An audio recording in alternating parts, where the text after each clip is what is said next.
Are you wondering how profitable your offers really are? Especially with the holidays coming right around the corner, you might want to make sure there's enough wiggle room in the pricing of your products for you to be able to do that nice holiday promotional sale. Let's walk through how to easily calculate the profitability of your offers so that you have the wiggle space you need for the upcoming holiday season. Hi, I'm Caitlyn, founder of Upwell Strategies, where we support small business owners in building out the systems, processes, and automations needed to support them as they scale. So, what is product profitability and how do you even calculate it? Product profitability is when you're taking into account all the expenses and costs related to creating and delivering a product or service to your customers. If you have a service, we have a different video that we went over how to price your services the right way. In that video, we talk about how you can take into account not only the value you're providing with that service, but also all the expenses related to team members, your own time, and all of that with each deliverable related to that service. But this video is focused all on products. So, when you're mapping out your product profitability, what do we need to consider? Well, if it's physical, is there shipping? If it's digital, while you might not have shipping expenses, what are you paying for to deliver it? You might have certain platforms you're having to pay for to deliver that product to your customers. And then what other things are you utilizing to create and provide that product, whether it's actual materials for physical products or different hosting platforms and just the cost to create the different things if it's a digital product. We have a handy resource that we're about to go over that helps you look at both your pricing and your cost of goods for your products, and then making sure you're creating a good enough profit margin with your regular pricing so that you can do the type of discounts you might want to do during holiday seasons and other promotional time periods for your business. So this is our product profitability planner. I've already filled in a few numbers in column C with an example product, but I'll also fill in column D to provide some examples. So in this product profitability planner, you have a few rows at the top where you can quickly and easily put your product name, who the ideal client is, the product category. A lot of times in shops, products are categorized in a variety of ways. So what category do you have within maybe your Shopify store? Put that here. And then does it compete with any existing products? This is just a little tidbit around like product planning. If you are creating a new product, does it compete with ones you already have? Is it going to cannibalize any customers you have that might be going for a different product, and is it worth that cannibalization? And then we have vendor here. So you might not always fill in this line, but if you're doing print on demand, who are you printing it through? You could put this with your platform if it's digital products of how you're delivering it. If you're making physical products, who's your primary vendor for where you're getting the materials you need, that kind of thing. It's just kind of like a notes section for you to know that. The real nitty gritty is down here when you start to put in the numbers related to it. So this is where we get into the thick of mapping out the profitability of your product. So this total product cost area automatically sums based on the numbers you put here. Your payment processor fees is going to automatically calculate based on your standard pricing. Now this is assuming that you're using something like Stripe, where it's kind of taking that about 3% transaction fee off. So I put in here, we're just with a fake product estimating that the cost of materials to make this is $6.25. We have a $2 shipping fee that we have to pay to get it to the client. We're choosing to do free shipping to all of our clients for our products. We're just baking it into the cost, so it's $0. And we are pricing it at a standard price of $15 for this product. Our total product cost comes out to $8.97. So our total revenue is $15 per unit sold. Our profit is $6.03 per unit sold. So we are right at a margin of around 40%. Now you can play around with this number, units to sell per month. If you sell 100, you're making around $600 that month. If you sell 500, around 3,000. So you can play around and set goals for sales goals.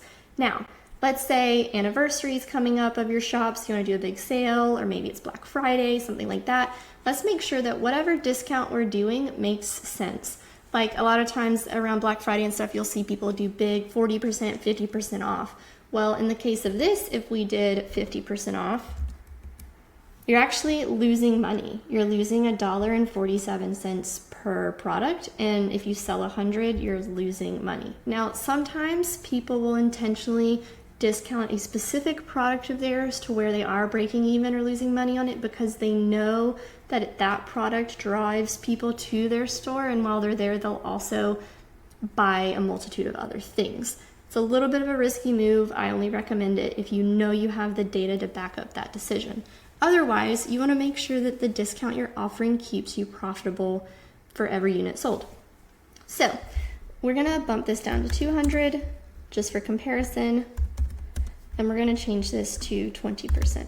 So this is set up where you can easily just type in the percent you're thinking about doing for your discount. It's automatically pulling in your numbers from where you put in your product cost up here and your pricing, and it's saying, all right, so now people are buying it at $12 a unit.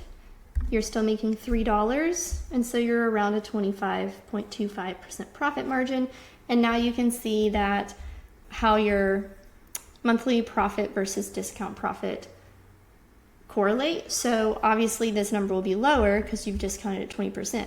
However, if you know that when it's discounted 20%, you're going to be able to sell twice as many, well, now you see you're actually making around the same.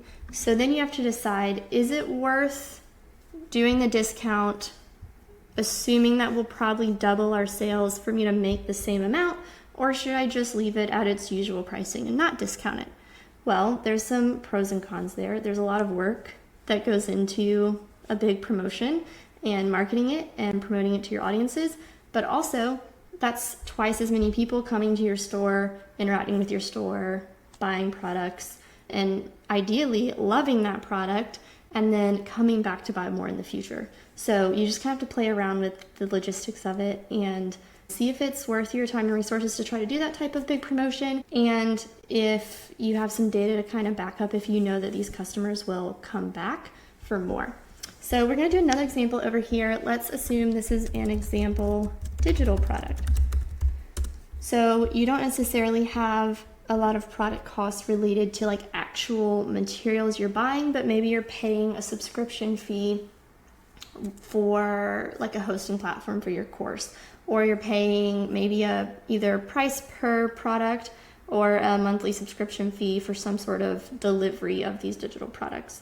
You can try to bake that in here, or just know that that's part of your usual business operating expenses, and make sure that you're leaving enough of a profit margin to be able to cover all of that. So we're going to say our product cost here for this digital product is around $250 per product, and you can come to that number from like looking at your average sales of your products and dividing that within your expenses monthly for the different tech and softwares you pay for to deliver these digital products, things like that. Also, when you first create a brand new product, I highly recommend keeping account of all of the different expenses you have related to creating it. So that's any graphic design, filming, editing, the hours you spend creating that digital product, all of that, and then map out how many do you need to sell to break even. You know, like when will you start to kind of generate an ROI of all that effort that you put into creating that product? A lot of times with digital products, we like to think, oh, well, once they're made, and there's not that much expense to deliver, as opposed to physical products where you have to keep buying materials for every unit you sell. So it becomes like this like passive revenue generating machine. But there really is still a startup expense to that and the ongoing maintenance expense. And so we don't want to overlook that. So shipping fees are at 0 and any additional fees are at 0. So your cost of goods is pretty low. Let's say your pricing for this is also at 15. So your profit margin is at 78.53%. If you sell 200 units, you're making around $2,400 in a month. So if we want to discount our digital product, we can play around here to see what percentage discount do we want to give.